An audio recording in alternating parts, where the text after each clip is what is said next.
Hello, David. I've been looking forward to this interview. I'm very interested to learn more about online dispute resolution. Well, thanks. Thanks for having me. I look forward to this interview also.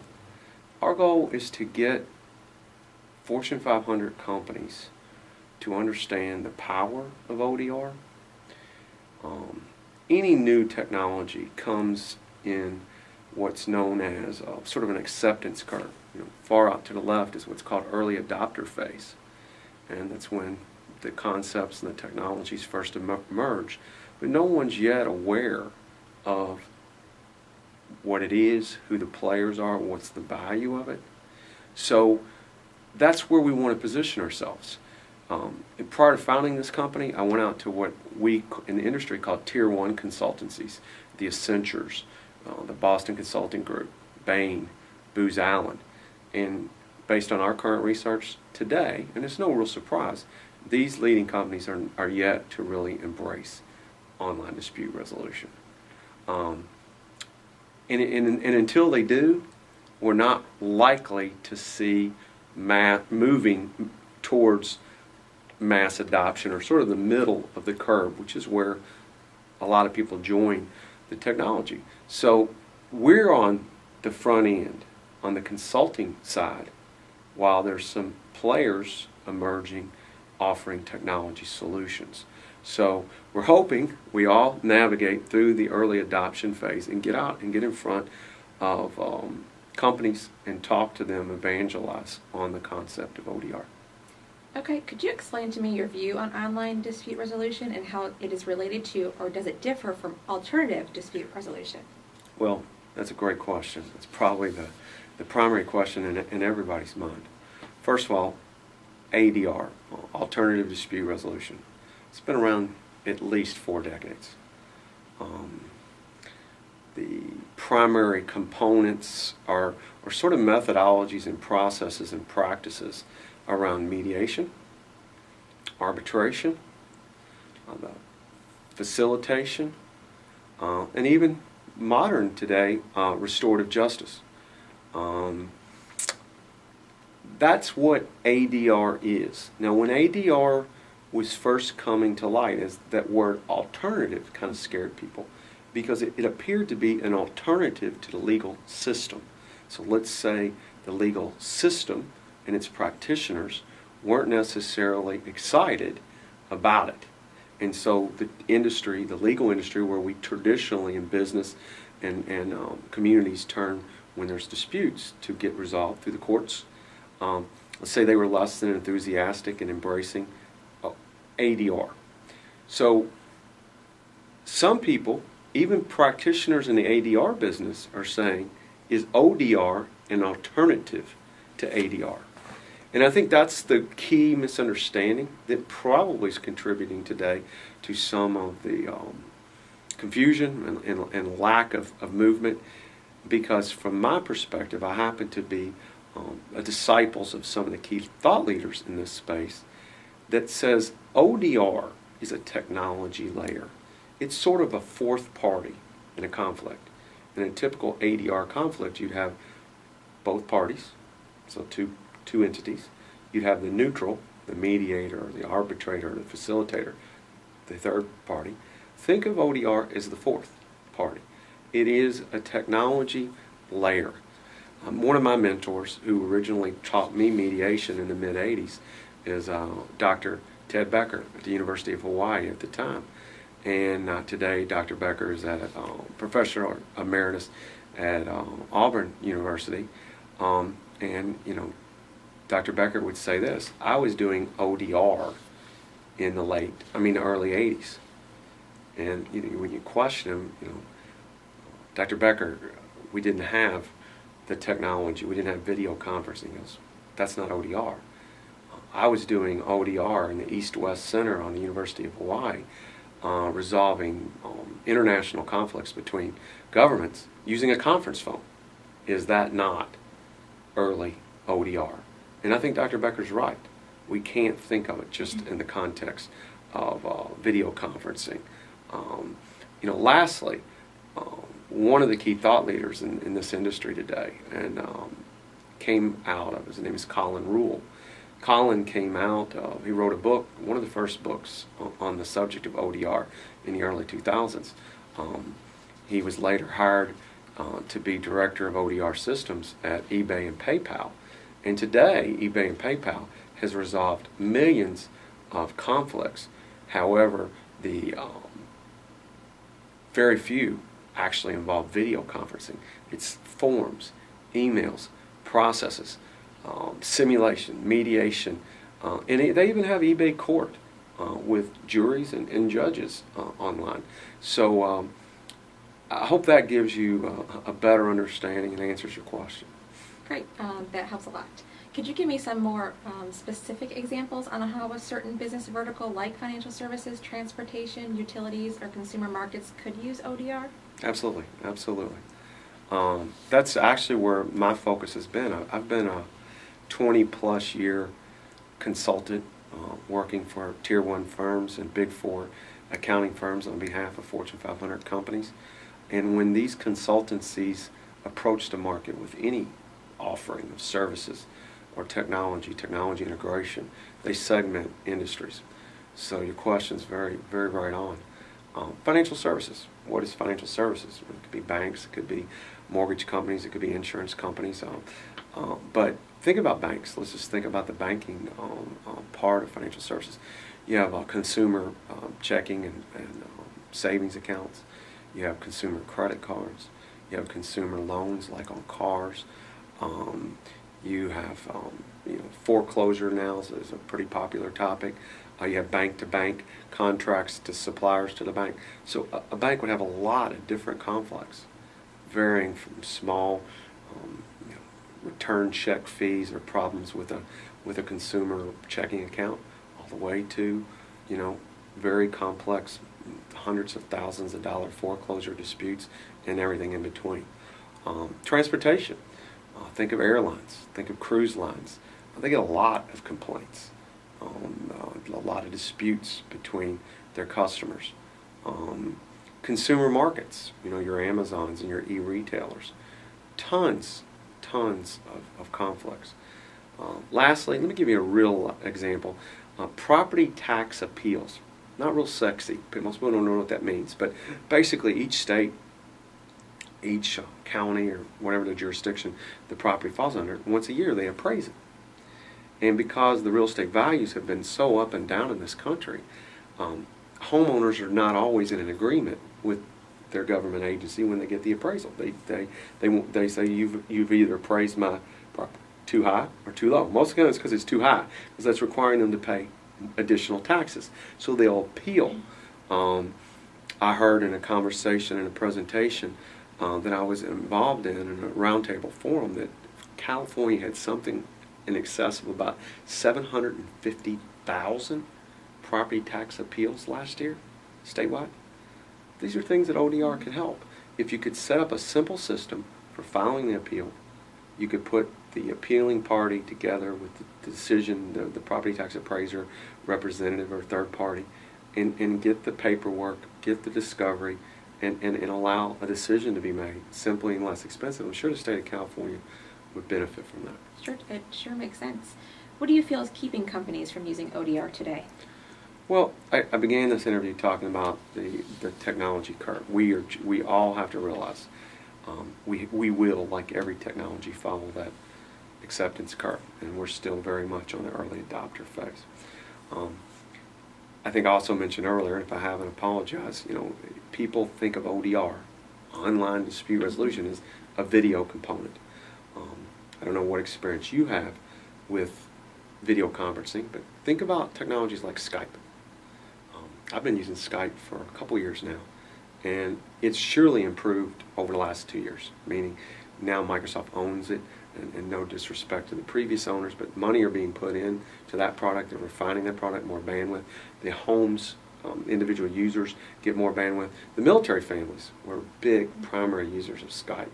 So this has to become more mainstream in use, and it is. Kids today on their phones, everybody's using Skype. That will have, even though I've made a point that it's not just video conferencing, it will have a positive effect to the growth and continued use of that particular technology will help contribute. There's a lack of standards. I don't care what kind of technology that you follow. Use ITEL as an example. It's a set of standards for all technologies that companies have to follow to deploy and then integrate with every other system. So some of these systems that we have, ODR systems, or people who advertise themselves as such, are really not enterprise capable. They're not built on standards. They're not built in layered architecture for companies to really be comfortable that these things can stand up to scale. They can stand up to the security and privacy concerns we read every day in the newspaper about thefts of identity, thefts of Social Security numbers and credit card numbers. These systems that are out there today are less than ready. In that acceptance curve example again, think of CRM. When the early offers of CRM technology were in play, they weren't household names.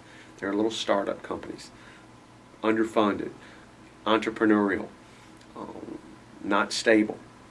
But once the customer base started asking for CRM, then the mainstream companies, the Oracles, the SAPs, the Microsofts, and others bought these small companies. And then they put their weight and their programming standards and their tools and their family of products to integrate. That's when CRM took off. We don't have that yet in ODR. I mentioned, our little niche. The Tier 1 consultancies are yet to really offer ODR technology consulting to try to help Fortune 500 companies go, let me develop, do a needs assessment. Let me look at how you resolve conflicts today, and let me try to help you build a map to how you might be able to use ODR to do it better. That usually leads to then convincing the company that there's a need for an investment or explorative technology. Then it would be common for the consultancies to develop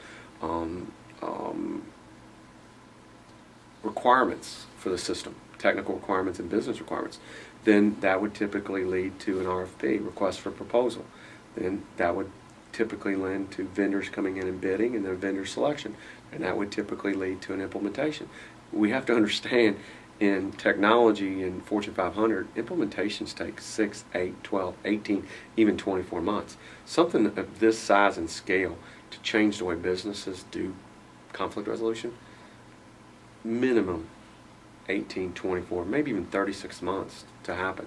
So you got that. And lastly, two additional comments that come to mind is people are critical of the legal industry. They kind of have a hold on conflicts, and especially large conflicts, and they're not really ready yet to let them go. And ODR isn't an alternative. Attorneys in the legal departments can still be the primary users or one of the users of the system.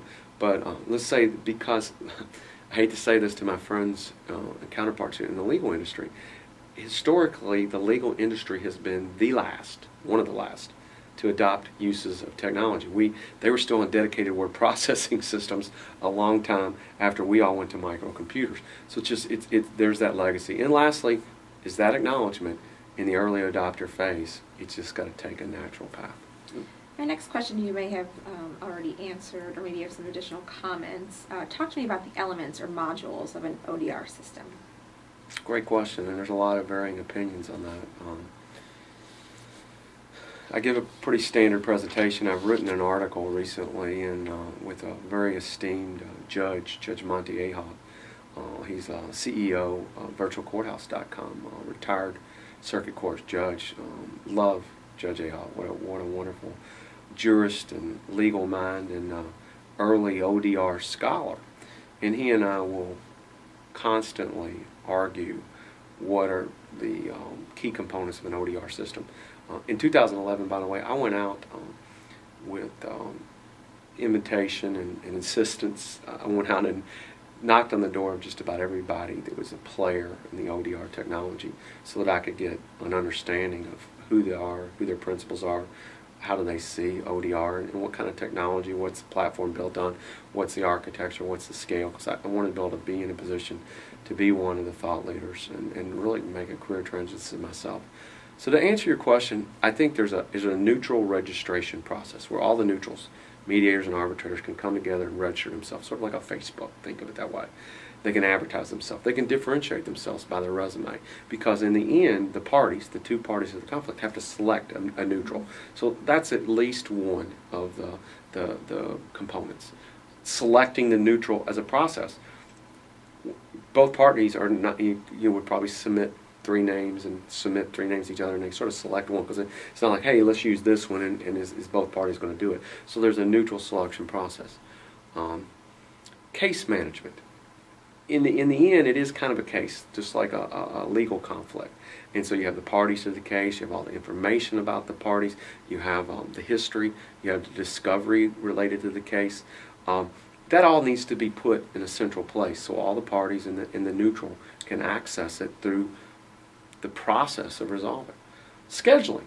You've got to schedule meetings, whether they're live mediations or whether they're online mediations. It doesn't matter.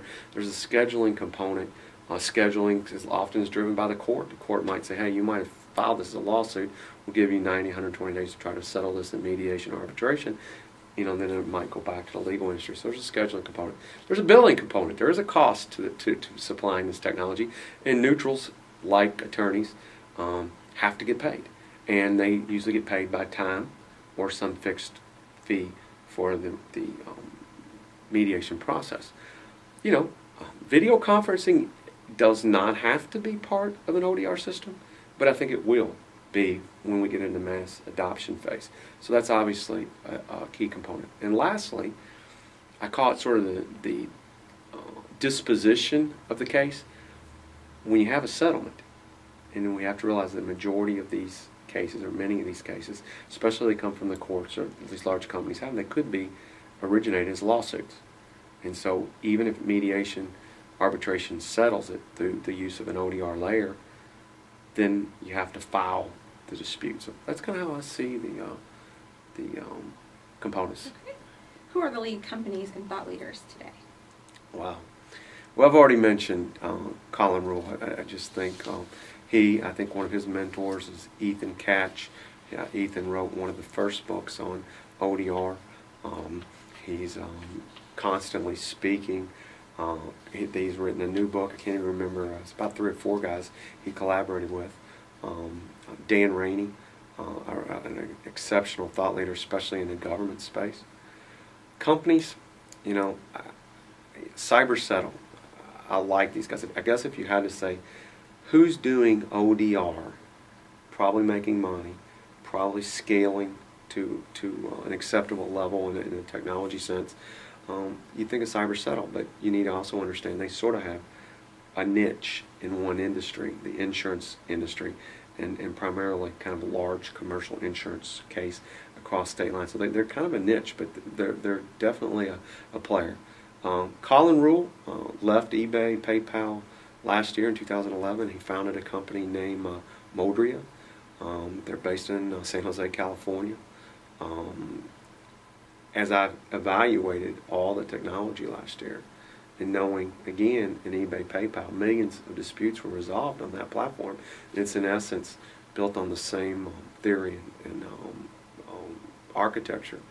I think they're probably going to be the lead player as we start out of the early adopter phase and then make our way into more people accepting the technology. But as I mentioned up under your question about barriers, I say to Colin often, you'll probably get bought out. It won't be necessarily Modria.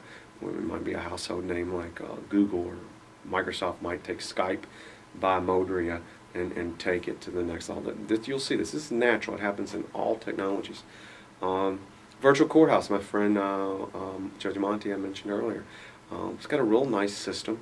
It's kind of a legal vertical. It's practitioners like attorneys and judges and neutrals that are today accredited certified mediators in state jurisdictions could benefit pretty greatly by a virtual courthouse. And they kind of come out. Judge Monty looks at the market, and his product is built quite different architecturally than what Colin's is, which would more fit for Fortune 500. And then, of course, we have these industry standard associations like the American Arbitration Association. The Better Business Bureau has an ADR piece. JAMS, they're doing a phenomenal job. They have offices all over the country. They are probably one of the more successful practitioners.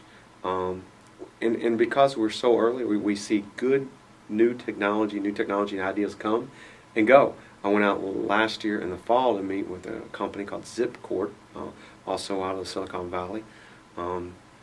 Pretty early on, non-scalable technology, but you could see the potential, but they didn't last. They're no longer around. So we'll see a lot of new players come. We'll see some people go. I think these professional organizations and these thought leaders will get out there, but until the Tier 1 consultancies come, I just don't see it pushing. Let's not forget, in this era of compliance and liability, these C-level folks in these Fortune 500 companies, rightfully so, are very cautious. They're not going to go out and buy a no-name piece of technology, because if it blows up, it doesn't connect, brings down it causes problems in their IT delivery mechanism. Not good. They couldn't, withstand the blame. Why did you do this? On the other hand, it makes those board of directors and those C-level folks feel pretty comfortable when the Accentures and the other Tier 1 consultancies are coming in and saying, you should be doing this, and partnering with them to build and bring that expertise to initially get started. Till that happens, we're not going to see a lot move. You mentioned courts. What are the factors and reasons the court should be looking at ODR, and are they? Well, that isn't my strongest area of expertise. Some people have been questioning me and Rezoud. You can't avoid, and it's a great question. When I think about it, we could have a 2-hour-long interview. Excuse me, a 2-hour-long interview on that same very question. The courts are the keepers of the conflicts, and people think that's where it is because that's where it has been. And whenever you go to change is never easy. When the ADR industry first came in, I mentioned earlier that the illegal industry didn't like it. They fought it. Today, the fastest growing segment of accredited mediators are attorneys and former judges. So there's an inclusion merger in, which is a positive. But on the other hand, every day the last several years with this economic downturn, states like California are shutting courthouses. Their budgets are, millions and millions in the red. This last year, Florida, if I remember the exact number, was about 50 or 60 million in the red. Of course, they had to go to the governor and say, hey, we're losing money. But at the same time, there was a headline about building the Taj Mahal courtroom up in Tallahassee. We all know there's some of the best real estate in any given county or city is the courthouse, right? It's the center of that. That's not going to change quickly. But now that we have such economic emphasis on it, it'll start to happen more quickly. So, reducing costs, making it easier to resolve cases, bringing access. Today, this morning, headline in our local paper was the circuit courts offices are reducing their hours of service and their time of services. Why do we even need it? We should be able to do more of these things online. You're already able to do more processes online. Why can't we resolve our conflicts online more and better than we do today? Here's the downside. There's, we're still again in that early adopter stage. There's a lack of standards. Some people say making it easier to file complaints or actual lawsuits will cause people to file more. There's a downside, and again, I'm not taking a pot shot at my friends that are attorneys, but let's just face it, the profession comes with a certain degree of ego and presence. They like to come in a room, they can't even, the courtroom is their theater. The mediation room is their theater. They feel they lose some power in a mediation. Some feel they gain some power in a mediation versus a courtroom where you have a judge in control. But when you think about putting 4 or 5 people on a 15-inch monitor in a Skype-type setting, I think it scares my friends that are attorneys. So when is ODR going to happen, and what are the next steps? Well, you'd have to have a crystal ball to completely answer that question, and of course I can't. And I don't have my crystal ball with me. I've already mentioned, I think we're probably through at least 2015 going to see better standards and better technology in the video piece. The Modrias and the cyber settles and the professional organization will continue driving awareness. And, you know, I'm going to continually look for my counterparts in the consulting industry to start offering ODR type services. When all that kind of starts, that's when you'll see it begin. But you still won't necessarily be out of the early adopter phase. We at Rezoud, we think we're going to help. We're out knocking on those doors of those CEOs, CFOs, chief financial officers, obviously trying to control costs. We're in the, going into the chief legal officer, chief counsel, and saying, hey, are you aware of ODR? Are you aware of how some companies are using it? Europe is ahead of us. Other countries are ahead of us. Their legal system has less of a hold and a bottleneck, and so they're leading it. Modri has been busy doing pilot projects, which is very common in early adopter technology. I mentioned the budgets, the downsizing and reducing cost. I think that's going to contribute to that 2015. I'm just kind of putting it as a placeholder, a target. Right now, we at Rezoud are partnered with Internet Bar Organization, Modria, Auburn University. My former professor, Dr. Ted Becker, he's still one of the leading thought leaders in this space. We're polling right now 250 Fortune 1000 CLOs, CFOs, with a really interestingly designed professional survey to try to figure out if they even know what ODR is, what do they do with their clauses in their contract for arbitration and mediation when it actually happens. So I don't know if I can answer the question. I hope that's about the best that I know how to do, in the sense that there's so many independent factors that they're going to have to align themselves before this takes off. But I think I've hit the key ones that I think will be the initial drivers. Okay. Thank you again for your time today, and we will have your information up for our viewers if they want to contact you any further. Absolutely, absolutely, and I'll make sure that I give you all my contact and email. Thanks for your time and the interview. Thank you.